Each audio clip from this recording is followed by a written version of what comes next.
ನಿಮಗೆ ಒಂದು ಗೌರವವನ್ನು ತೋರಿಸಿದಂತ ರೀತಿಯನ್ನು ನೋಡಿ ನನ್ನ ಮನಸ್ಸು ತುಂಬಿ ಹೋಗಿದೆ. ನನಗೆ ಏನ್ ಮಾತನಾಡಬೇಕು ಅನ್ನೋದೇ ಗೋಚರ ಆಗ್ತಾ ಇಲ್ಲ.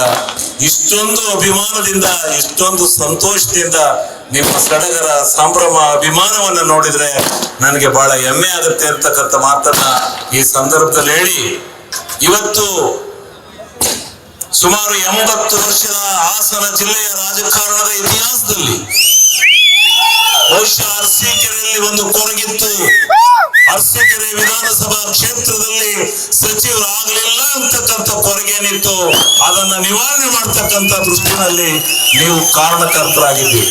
ನಿಮ್ಮ ನಿಮ್ಮ ನಿಮ್ಮ ಒಂದು ಹೋರಾಟದ ಫಲ ನನ್ನ ಫಲ ಅಲ್ಲ. ನಾನು ಸಾಂಕೇತಿಕ.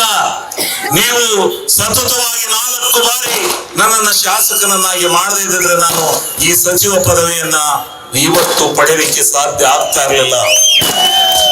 ಕಳೆದ ವಿಧಾನಸಭಾ ಚುನಾವಣೆಯಲ್ಲಿ ನಾನು ತೀರ್ಮಾನ ಮಾಡಿದೆ, ಯಾವ ಪಕ್ಷದಿಂದ ನಾನು ಆಯ್ಕೆಯಾಗಿ ಬರ್ತಾ ಇದ್ದೆ, ಈ ಪಕ್ಷದಲ್ಲಿ ಇನ್ನು 10 ಸಾರಿ ಗೆದ್ರು ನಾನು ಮಂತ್ರಿ ಆಗತಕ್ಕಂಥ ವಾತಾವರಣ ಆ ಪಕ್ಷದಲ್ಲಿ ನನಗಿಲ್ಲ. ಆದ್ರಿಂದ ಏನಾದ್ರೂ ಮಾಡಿ ಅರಸೀಕೆರೆ ತಾಲೂಕನ್ನ ಸರ್ವತೋಮುಖವಾದಂತ ಅಭಿವೃದ್ಧಿಯ ಪಥದಲ್ಲಿ ಕೊಂಡೊಯ್ಯಬೇಕು ಅನ್ನೋದು ಒಂದು ಕಡೆ ಈ ಕೊರಗೇನಿತ್ತು, ಏನು ಅರಸೀಕೆರೆಯನ್ನ ಹಾಸನ ಜಿಲ್ಲೆಯ ರಾಜಕಾರಣದಲ್ಲಿ ಅನಾಥವನ್ನಾಗಿ ಮಾಡಿದ್ರು, ಇದನ್ನ ನಿವಾರಣೆ ಮಾಡಬೇಕು ಅಂತಕ್ಕಂಥ ದೃಷ್ಟಿಯಿಂದಲೇ ನಾನು ಪಕ್ಷಾಂತರವನ್ನ ಮಾಡಿ ಇವತ್ತು ಅರಸೀಕೆರೆ ತಾಲೂಕಿನ ಜನತೆಯ ವಿಶ್ವಾಸವನ್ನ, ಅರಸೀಕೆರೆ ತಾಲೂಕಿನಲ್ಲಿ ಇದ್ದಂತ ಈ ಒಂದು ಏನು ಅರಸೀಕೆರೆ ತಾಲೂಕನ್ನ ಈ ಜಿಲ್ಲೆಯ ರಾಜಕಾರಣದಲ್ಲಿ ಎಲ್ಲ ದೃಷ್ಟಿಯಿಂದ ಅನಾಥವಾಗಿ ಮಾಡಿದ್ರು, ಇದನ್ನ ಪರಿಗಣಿಸ್ಬೇಕು, ಇದನ್ನ ಹೋಗಲಾಡಿಸ್ಬೇಕು ಅಂತಕ್ಕಂಥ ದೃಷ್ಟಿಯಿಂದ ಪ್ರಾಮಾಣಿಕವಾಗಿರ್ತಕ್ಕಂಥ ಹೋರಾಟವನ್ನು ಮಾಡಿದ್ದೇವೆ. ಇವತ್ತು ನೀವು 4 ಬಾರಿ ಸತತವಾಗಿ ಹೋರಾಟ ಮಾಡಿ ನನ್ನನ್ನು ಶಾಸಕರು ಮಾಡಿದ್ದು ಒಂದು ಕಡೆ, ಇವತ್ತು ನನ್ನನ್ನ ಪಕ್ಷಕ್ಕೆ ಕರ್ಕೊಂಡು ಹೋಗ್ಬೇಕಾದ್ರೆ ಸ್ಟೇಡಿಯಂನಲ್ಲಿ ಇದರ 10ರಷ್ಟು ಜನ ಇತ್ತು. ಅವತ್ತು ಆಶ್ವಾಸನೆಯನ್ನು ಕೊಟ್ಟು ಅವತ್ತಿನ ನಮ್ಮ ಮುಖ್ಯಮಂತ್ರಿಗಳಾಗಿದ್ದಂತ ಮುಂದೆ ಸರ್ಕಾರ ಬರುತ್ತೆ, ನೀನು ನಮ್ಮ ಜೊತೆ ಬಾ ಅಂತೇಳಿ ಕರೆದ್ರು ಸಿದ್ದರಾಮಣ್ಣವರು. ಅದೇ ರೀತಿ ನಮ್ಮ DK ಶಿವಕುಮಾರ್ ಅವರು ಅವತ್ತು ಇವತ್ತಿನ ಮುಖ್ಯಮಂತ್ರಿಗಳಿದ್ರು. ನಮ್ಮ ಸುರೇಶ್ ಅವರು, ನಮ್ಮ DK ಸುರೇಶ್ ಅವರಿದ್ರು. ಅವರು 3 ಜನ ನನಗೆ ವಾಗ್ದಾನವನ್ನು ಕೊಟ್ಟು ಈ ಎಲ್ಲ ರೀತಿಯ ಸಹಾಯವನ್ನು ನಿನಗೆ ಮಾಡ್ತೇವೆ, ನಮ್ಮ ಜೊತೆ ಬಾ ಅಂತೇಳಿ ಕರ್ಕೊಂಡೋದ್ರು. ಅವರು ಕೊಟ್ಟ ಮಾತನ್ನ ಉಳಿಸಿಕೊಂಡಿದ್ದಾರೆ. ಕೊಟ್ಟ ಮಾತನ್ನ ಉಳಿಸಿಕೊಂಡು ನಮ್ಮ ಅರಸೀಕೆರೆ ತಾಲೂಕಿನ ಜನತೆಯ ಪ್ರೀತಿ, ವಿಶ್ವಾಸವನ್ನ, ಅಭಿಮಾನವನ್ನು ಗೆದ್ದಿದ್ದಾರೆ. ಅವರಿಗೆ ನಾವು ಸಾಷ್ಟಾಂಗ ಪ್ರಣಾಮಗಳನ್ನ ನಾವು ಅರಸೀಕೆರೆ ತಾಲೂಕಿನ ಜನತೆ ಹೇಳಬೇಕು. ಮಾತಿನಂತೆ ಕಳೆದ ಸಾರಿ ಕೊಡಬೇಕಾಗಿತ್ತು, ಆದ್ರೆ ಪಕ್ಷದ ಒಂದು ನಿಘಂಟಿನ ಪ್ರಕಾರ ಕೊಡ್ಲಿಕ್ಕೆ ಆಗ್ಲಿಲ್ಲ.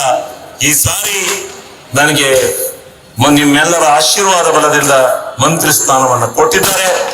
ಇವತ್ತು ಅರಸೀಕೆರೆ ತಾಲೂಕನ್ನ ಅಭಿವೃದ್ಧಿ ಪಡಿಸ್ತಕ್ಕಂಥ ನಿಟ್ಟಿನಲ್ಲಿ ನಾವು 4 ವರ್ಷಗಳಿಂದ ನಾನು ವಿರೋಧಿ ಪಕ್ಷದಲ್ಲೇ ಇದ್ರು ಶಾಸಕನಾಗಿ ನಾವು ಏನು ಒಂದು ಹೋರಾಟವನ್ನ ಮಾಡಿ ಅರಸೀಕೆರೆಯನ್ನ ಒಂದು ಅಭಿವೃದ್ಧಿಯ ಪಥದಲ್ಲಿ ಕೊಂಡೊಯ್ತಾ ಇದ್ದೇವೆ.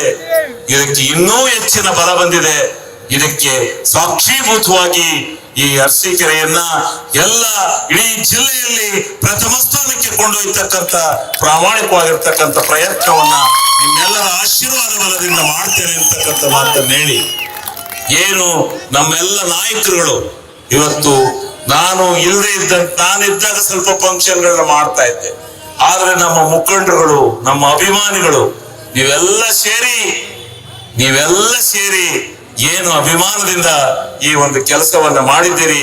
ಈ ಸ್ವಾಗತವನ್ನ ನನ್ನ ಜೀವನದ ಇತಿಹಾಸದಲ್ಲಿ ಮರೀಲಿಕ್ಕೆ ಸಾಧ್ಯ ಇಲ್ಲ. ಈ ಜೀವನದ ಇತಿಹಾಸ ಇದು ಉಳಿಯುತ್ತೆ ಅಂತಕ್ಕಂಥ ಮಾತನ್ನ ನಾನು ಈ ಸಂದರ್ಭದಲ್ಲಿ ಹೇಳಲಿಕ್ಕೆ ಬಯಸ್ತೇನೆ. ನೀವು ಅಜ್ಜಯ್ಯನವ್ರ ಹತ್ರ ಹೋಗ್ಬೇಕು, ನೊಣವಿಂಕೆರೆ ಅಜ್ಜಯ್ಯನವ್ರ ಹತ್ರ ಹೋಗ್ಬೇಕು, ಎಲ್ಲರ ಹತ್ರ ಹೋಗಿ ಮಾಡಬೇಕು.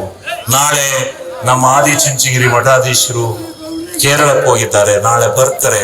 ಅವರನ್ನೂ ಸಹ ನಾವು ಭೇಟಿ ಮಾಡಬೇಕು ನಾಳೆ ಸಂಜೆ.